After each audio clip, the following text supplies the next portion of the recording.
Blake. And now I want to once again turn to our ranking member, Senator Casey, to introduce the final witness on this panel.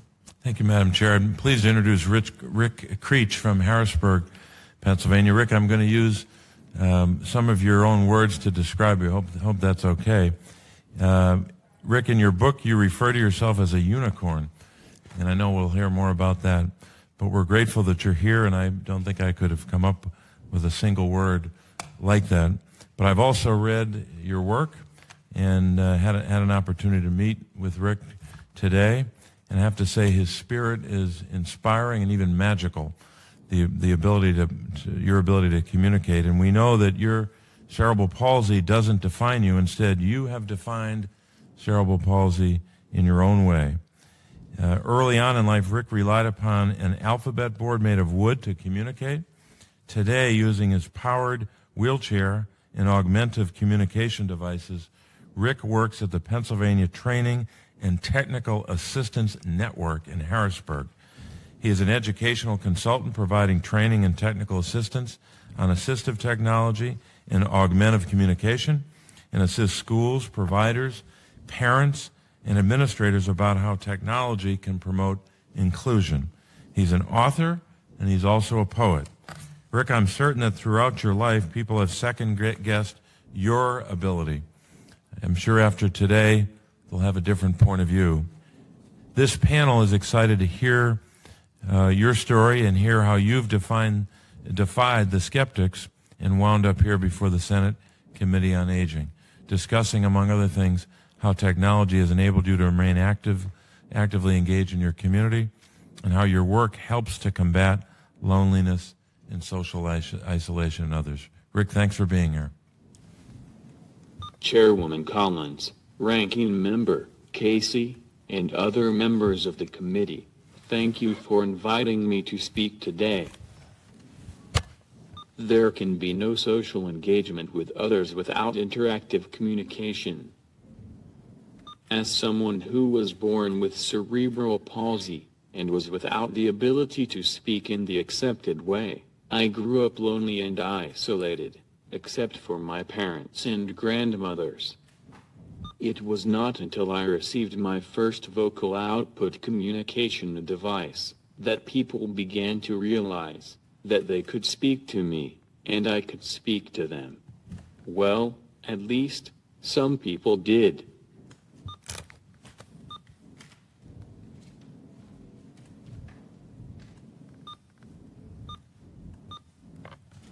I was born in 1954 in Smithfield, North Carolina.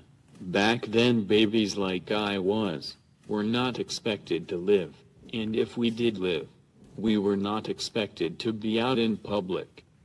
We were not expected to be educated, and we were certainly not expected to become independent adults. However, I had extraordinary parents who trusted in God, and not in all the doctors, the therapists, the social workers, who said I would never do that, or certainly not that. My father told me once, and I never forgot this. He wanted me to learn math, so that I would be able to manage my own money. He wanted me to read, so that I would be able to read and understand anything that someone might write about me, and what should be done to and for me. And he wanted me to be able to communicate, so that I could have control over my life.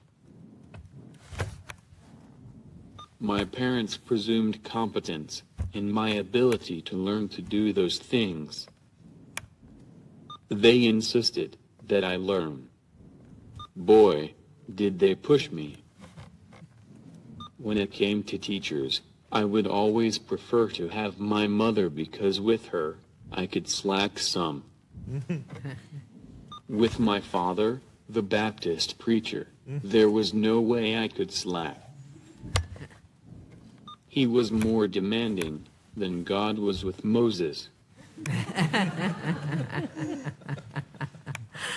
However, they taught me that I was competent.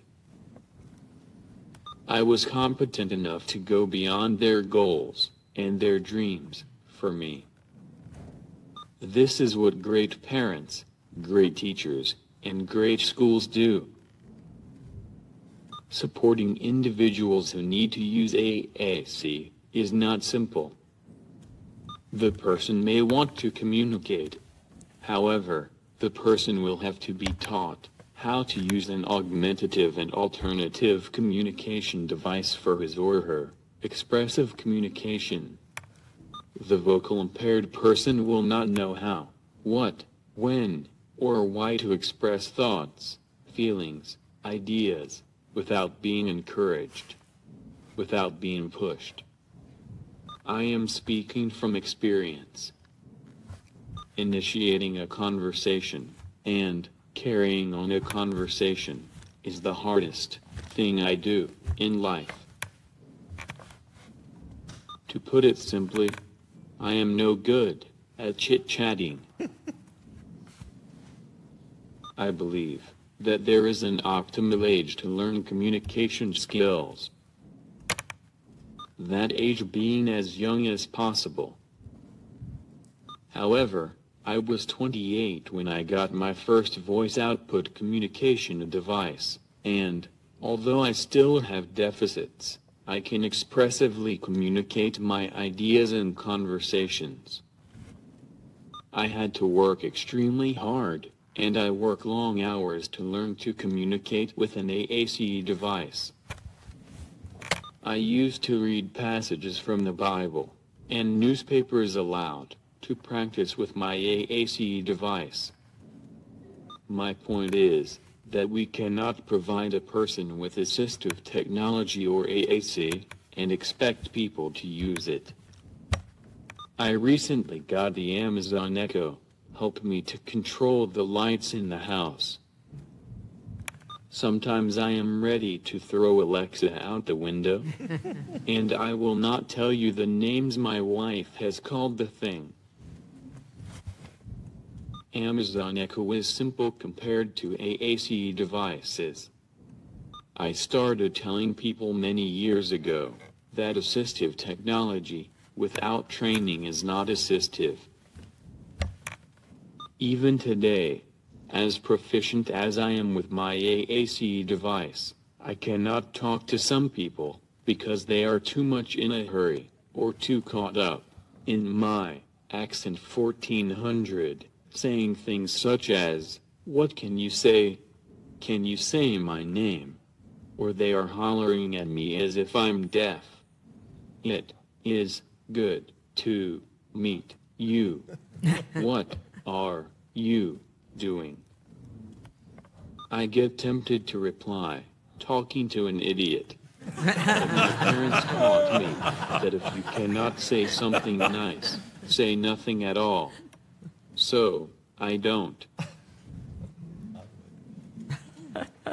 As I get older, I feel my body slowing down. My bones snap, crackle, and pop, like Rice Krispies.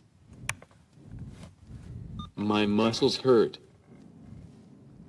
Right now, I have my best friend and my protector, my wife, but she is almost my age and has a bad back, arthritis, and diabetes. I know that I might not always have my wife by my side. One day I will probably be in the care of a minimum wage worker, who will have 24 other patients all requiring less time and care than I. The only way I have to individualize myself to my caretakers will be through my ability to communicate with them, so that they will be able to see me as a person, rather than just another patient. Of course, if that does not work, I could always call one of my 3 250-pound sons and say, "Son, I need help." I would like to thank the Committee on Aging for giving me this opportunity to speak here, although I do not think I am that old. I would like to thank the Association of Assistive Technology Programs for sponsoring my trip here. Before I started working for Pennsylvania Training and Technical Assistance Network, I worked with Pennsylvania Initiative on Assistive Technology. I started PIAT's short-term loan of assistive technology to adults nearly 30 years ago. So, maybe I am that old. The communication device I use, the Accent 1400, costs in the neighborhood of $10,000. It is one of the more sophisticated AAC devices. However, even simpler augmented communication devices with speech output cannot be found for less than $5,000. The AAC devices with eye tracking, so that people can speak with them using only their eyes, costs in the neighborhood of $20,000. All of my assistive technology, my AAC device, my van converted for a powered wheelchair passenger, my smart home equipment, my powered wheelchair, all cost upward of $200,000. Still, ladies and gentlemen, that is cheap, compared with a lifetime of taking care of me in a nursing facility. For my work at PATN, Pennsylvania Training and Technical Assistance Network, I help manage its short-term loan of assistive technology program that provides assistive technology to school therapists and teachers statewide to try with their students. Each year, the Pennsylvania Department of Education generously provides around $250,000 for equipment. To a poor North Carolina country boy, that sounds like a lot. But we have constant waiting lists of students. And at the end of every school year, there are requests that I have to cancel or delay until the next school year because we do not have enough inventory to meet the requests. These students need appropriate assistive technology to receive education so that they can grow to be productive and independent adults who can be social members of our society. I want to leave the committee with this thought. Living without being able to communicate is like being behind 4 glass walls. You are able to see others, and people can see you, but you are ignored, or worse, talked down to, until you stop remembering who you are and why you are important. Mr. Creech, forgive me for interrupting you. I have to go cast a vote just across the hall. I will be right back. You can continue while I'm gone because Senator Tillis is going to take over temporarily as the chair of the committee. Senator Casey may have to go and cast that vote also, but I did not want you to think I was one of those idiots that you talked to or that I was disrespectful, and I will return very quickly. Thank you. Oh, he's not. He's done. You can continue, Mr. Creech.